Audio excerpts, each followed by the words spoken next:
Warahmatullahi wabarakatuh. Baiklah, saya akan mempraktekkan bagaimana cara pengambilan darah untuk pemeriksaan HB pada ibu hamil. Saya akan memberitahukan apa saja persiapan alat yang dilakukan dalam pemeriksaan HB tersebut. Di sini ada handscoon, ada lancet, ada HB sahli beserta tabung dan pengaduk serta pipet dan HCl, ada aquabides dan ada spet serta ada kapas alkohol dan juga ada kom berisi larutan klorin. Sebelum kita melakukan pemeriksaan HB pada ibu, terlebih dahulu kita melakukan penjelasan mengenai prosedur yang akan kita lakukan, yaitu bagaimana pengambilan darah serta tujuan dari pemeriksaan tersebut, yang mana pemeriksaan HB ini berguna untuk melihat kadar hemoglobin dalam darah ibu atau untuk melihat kadar anemi ibu atau tidak.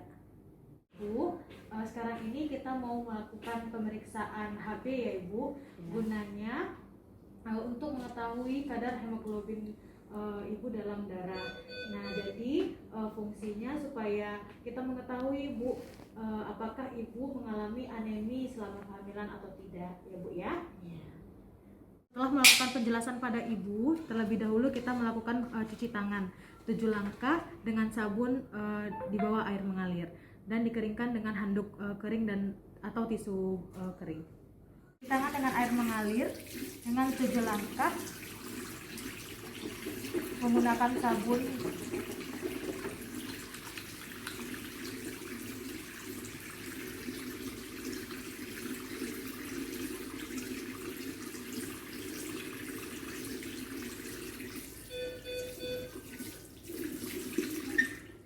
dan keringkan dengan handuk bersih atau tisu kering. Setelah cuci tangan, kita memasang handscoon terlebih dahulu.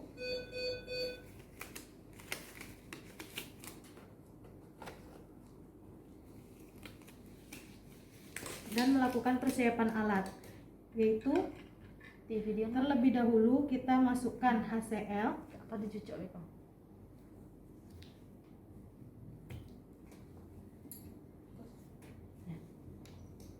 HCl sebanyak 2 dengan batas 2. Jika telah sesuai dengan batas 2, kemudian kita ambil darah ibu. Kita melakukan pengambilan darah. Ibu, kita tusuk dulu tangannya ya, mau ngambil darahnya ya. Iya Bu.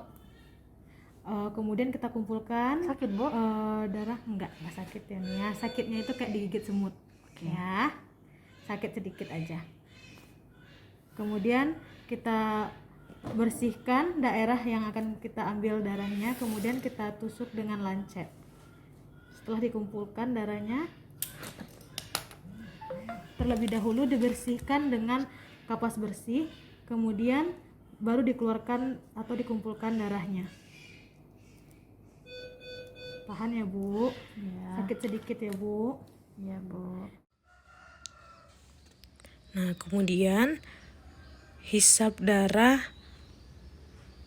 sampai mencapai batas warna biru pada tabung dengan menggunakan pipet yang telah tersedia. Nah, seperti ini hasilnya. Bisa dilihat.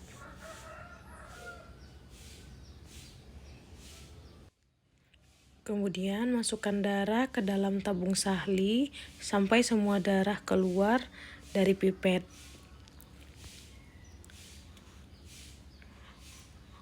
Seperti ini.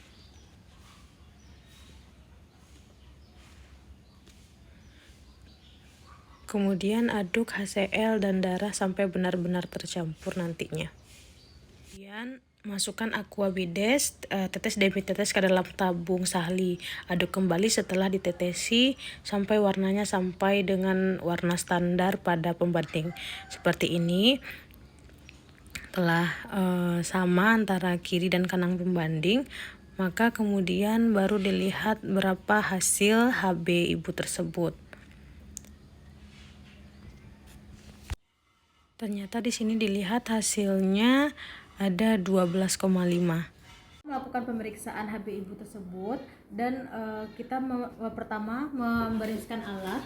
Setelah membereskan alat, kita membuka handscoon dan memasukkan ke dalam larutan klorin. Kemudian kita melakukan cuci tangan, kemudian kita melakukan pendokumentasian sesuai dari hasil yang kita dapat. Kemudian baru kita memberikan penjelasan atau mengenai hasil pemeriksaan HB yang kita lakukan tadi kepada ibu.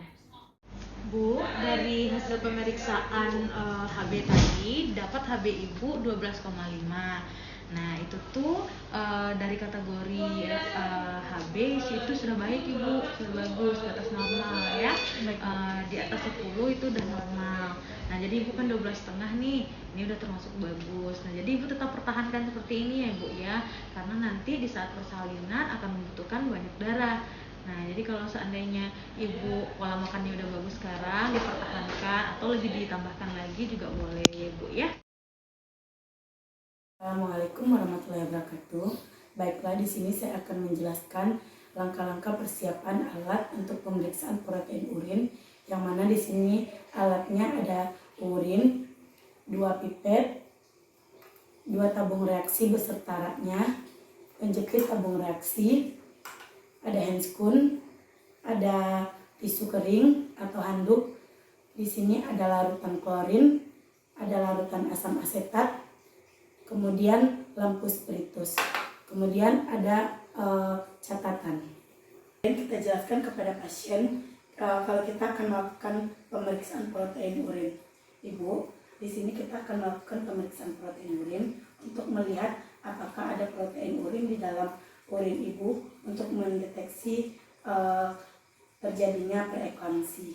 Ya Bu ya? Iya Bu. Kita lakukan pencucian tangan 7 langkah. Ya.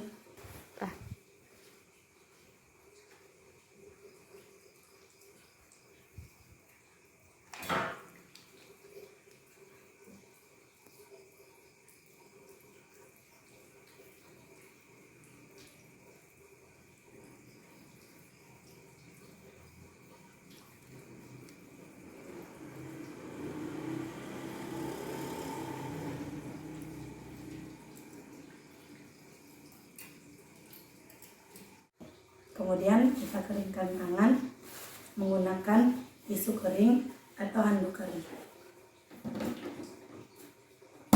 Dan kita gunakan handscoon.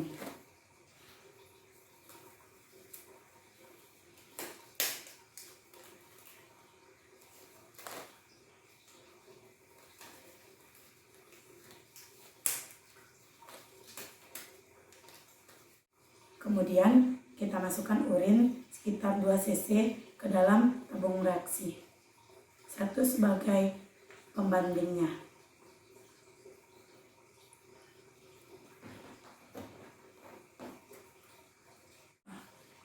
Kemudian kita hidupkan api. Kita bakar urin berjarak 2-3 cm dari ujung api spiritus sampai urinnya mendidih dengan keadaan miring agar urinnya cepat mendidih. Kemudian setelah urinnya mendidih, kita lihat apakah urinnya keruh atau jernih. Kita bandingkan dengan urin yang satunya lagi.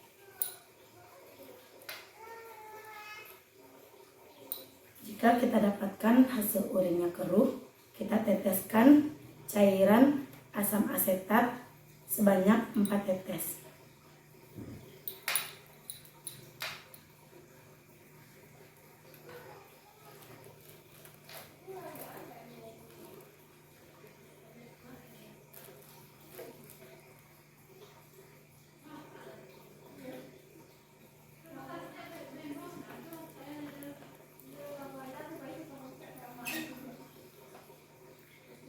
Kemudian kita lihat kembali jika seandainya setelah kita masukkan asam asetat urinnya masih terlihat keruh, kita panaskan lagi di api spiritus.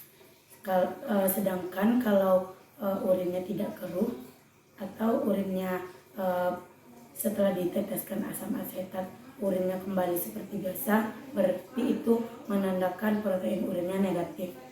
Di sini kita mengambil urinnya keruh, jadi kita panaskan lagi di api spiritus.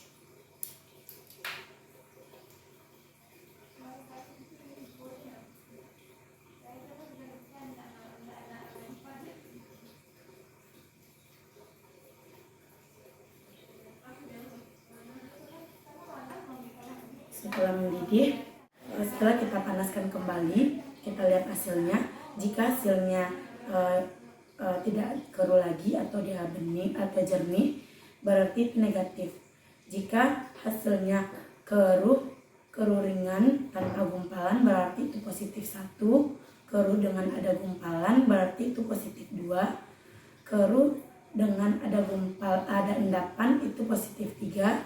Keruh dengan gumpalan besar itu adalah positif 4. Setelah kita mengetahui hasilnya, kemudian kita lepaskan handscoon, masukkan ke dalam larutan klorin. Setelah itu kita cuci tangan, lakukan pendokumentasian hasil pemeriksaan kita. Setelah kita lakukan pendokumentasian, kemudian kita jelaskan kepada pasien hasil pemeriksaannya. Bu, sini Bu.